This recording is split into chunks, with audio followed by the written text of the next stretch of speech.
Hey everyone, welcome back to my channel. It's Neha here. If you are in your late 30s, you know how it feels when your skin starts changing. Fine lines, loss of firmness, maybe dark spots or hyperpigmentation. We want to look good, feel confident, yeah, but we also do not want to dive into Botox or heavy procedures. They're not for everyone, maybe scary to a lot of us, and above all, they're quite expensive. What we can do though are the smart over-the-counter options, especially with vitamin A derivatives, retinol, retinal, retinoid, and also plant-based alternatives like Bakuchiol, phyto-retinol, peptilium. Today I want to compare traditional retinol with plant-based alternatives, how each works, what science says about effectiveness and tolerability, what kind of formulations are good, when you need to step up, and what kind of formulations I've used so far and what my experience has been. So my friends, if you have signed up to age gracefully and you want skin that radiates confidence, this one is for you. Let's go. So let's first understand how retinoids in general actually work in your skin. When you apply retinol, retinal or retinoid or any form of vitamin A on your skin's enzymes slowly convert them into retinoic acid. That's the active form your skin actually understands and uses. So think of retinoic acid as a messenger molecule that directly talks to your skin. It tells them, hey, it's time to make more collagen. Let's renew those tired cells, or let's even out that skin tone. Basically, it retrains your skin to behave like its younger self. So over time, it helps your skin to produce more collagen, more elastin, shed old cells faster, and smooth out texture and fine lines. If I have to explain it in very simple terms, it's like updating your skin software. The old program was running slower, producing less collagen. Retinol comes in, gets converted into retinoic acid, and sends the new instructions so your skin cells start performing better again. But there are trade-offs too. Usual side effects would include peeling, irritation, dryness, especially in sensitive or brown, dark skin people. Also, retinoids can degrade with air, so they need better formulation, better packaging, and everyday sunscreen usage is must. Strength, frequency, and form also plays a major role here. Pure retinol, encapsulated retinol, retinal, one step towards retinoic acid. When you're just starting retinoid usage, you cannot go every single night with it. It's a potent formula. Start with one night every week, then build up from there as you see your skin building tolerance. Some of the products I have used in the past: Celimax Retinal Short Tightening Booster, IOP Retinol Super Bounce Serum, and there are many others which I will be discussing in the later part of the video.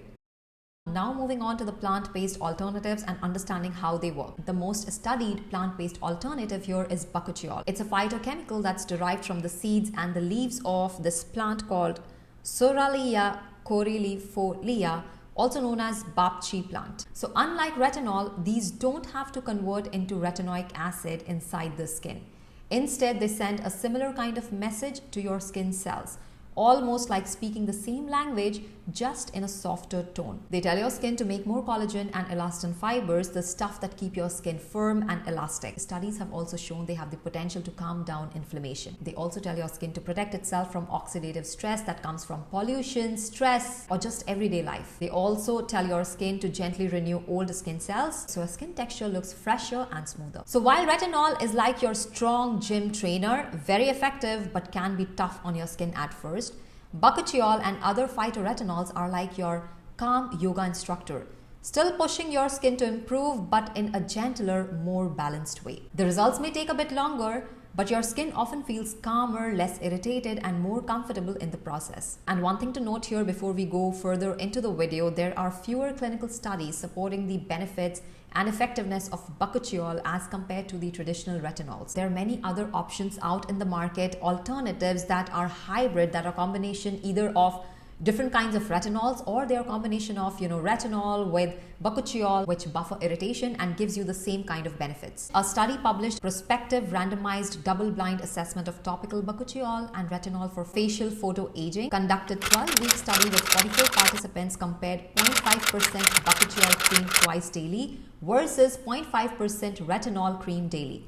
Results: both significantly decreased wrinkle surface area and hyperpigmentation. However, there is no statistical difference in efficacy, but retinol users had more side effects. Now, this study does not indicate any difference in how long it takes to be effective for either retinol or Bakuchiol has been mentioned, But in the dermatologist world, there are some doubts regarding Bakuchiol or the plant-based alternatives to retinol. They still see retinol and prescription retinoids as a stronger, more potent options. And in real life, as per what most of the dermatologists say, they often work faster for deeper wrinkles or sun damage. And that difference in speed, I believe it comes from how retinols actually work inside the skin and from their own experience of treating patients, not from long-term studies comparing both Bakuchiol and retinol side by side. So while Bakuchiol or plant-based alternatives has a great promise, I see opinions are still very mixed. Some experts find it gentler, but not as proven as predictable as retinol, which still remains the more reliable, more time-tested route for anti-aging benefits. Now let's talk about some real-life products I have used, so you can see how these different plant-based alternatives and retinol feel on the skin. Celimax Retinol Short Tightening Booster. I used this for a full month and I did notice some improvement in my skin. My fine lines looked slightly softer and my makeup sat a lot better on top of it. It's not as strong as prescription retinoid, but it's definitely more potent than other over-the-counter retinoids I have tried. How I used it? So I started with moisturizer and applied this product just like so. I stick to every other night applications. I did try using it every night at first, but it gave me some irritation. So if you are familiar, even if you're familiar with retinol like I am, this is a stronger OTC option, but is still manageable. IOP Retinol. This one is very gentle and honestly, the name lives up to its claim. I did a 7-day test using it every single night and it gave my skin a nice bounce and subtle radiance.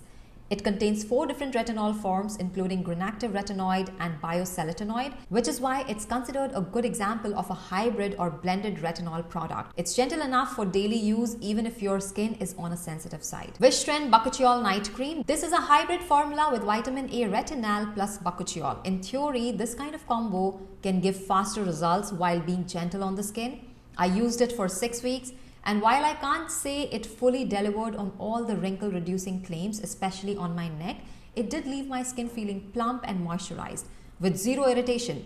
It really feels like a rich, nourishing moisturizer while still giving some anti-aging benefits. True Botanicals Phyto-Retinol Advanced Clinical Cream. Now this is a fully plant-based alternative using peptilium, a phyto-retinol ingredient. The brand claims it delivers 10 age-defying benefits and is safe to use even if you're pregnant or breastfeeding. I haven't tested it extensively myself, but with a few applications that I've tried, felt a lot gentler than traditional retinols and could be a good choice for sensitive or reactive skin. So you may be thinking who should be using which one and when you should be stepping up. If you are in your late 20s and you're just thinking of starting retinoids, you haven't used them ever, plant-based alternatives could be a good choice. Or gentler retinoid hybrids could be great starting points. Begin low and slow, low concentration and low frequency, maybe every other night. For those who have been using retinol for some time, their skin tolerates retinol well or have more pronounced signs of aging, wrinkles, maybe some wrinkles are deep. You've also started to notice some skin sagging. Then moving to stronger forms of retinoids, retinol makes more sense. And next, when you have used a gentler retinol formulation for several weeks with no significant irritation, you can step up to a higher potency or frequency, but do so gradually. Always include barrier repair ingredients like ceramides in your moisturizer and always wear sunscreen. Sunscreen use is must when you are using retinoids in skincare. So yes, there are plant-based retinol alternatives that come close to retinol in improving wrinkles, pigmentation, firmness, especially in studies of Bakuchiol. But having said that, they are not identical. They may deliver similar kind of results, but they work in our skin in very different ways. Retinol is usually stronger, acts more quickly. However, alternatives could be gentler, slower, and better tolerated. What matters is your skin, what you can tolerate, how willing you are to wait, and making sure you use good formulations, protect your skin barrier, sunscreen, and focus on hydration. If you liked this deep dive, let me know in the comments. Have you tried Bakuchiol? Have you tried retinol? Which one is your favorite, Bakuchiol or going for OTC retinoids? Or have you tried both of them? I would love to know. Please drop them down in the comments. And thanks for watching. Stay consistent in your skincare, no matter what stage of aging. And that is all for today's video. I'll see you all in my next video. Until then, stay tuned, stay beautiful.